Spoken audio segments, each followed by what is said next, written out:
today's question: what are some simple fixes I can make to my diet to help me be in a calorie deficit? These are very simple, very quick ones.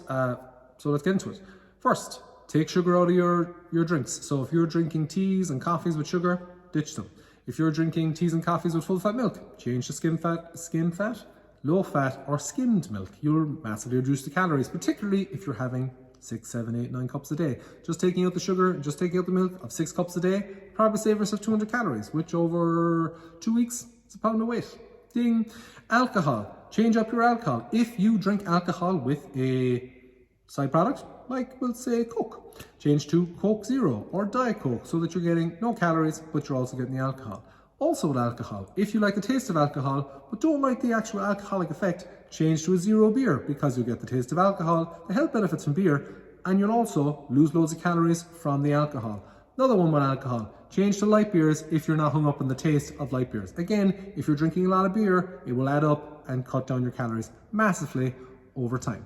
Other simple tips: be careful with regards to things like nuts. Don't have a lot of nuts in your diet. A fistful of nuts is way too much. If you're having nuts, you want to have about a thumb-sized portion of nuts. That's about 2 Brazil nuts, which sucks, but here, nuts have a lot of calories. Try and reduce them from your diet. Olive oil, butter, all the things you cook with. Be super careful with the portion size you have of them, because olive oil, generally, a tablespoon is 100 calories, which is a lot of calories, and if you're having Jamie Oliver amounts, that is a lot of calories. Butter and coconut oil and all those things, they're solid at room temperature, so they're very hard to measure out. So be mindful of the calories in that, because if you cook with them, like a stir fry for example, they all get absorbed into the vegetables, thus they make the vegetables more tasty, but also they massively increase the calories of those foods as well. When it comes to fizzy drinks and things like that, cut them out of your diet if you can and switch to sparkling water. If you can't, switch to sugar-free versions. Aspartame will not blow you up, however it will massively reduce the calories while keeping sweet flavour in your drinks.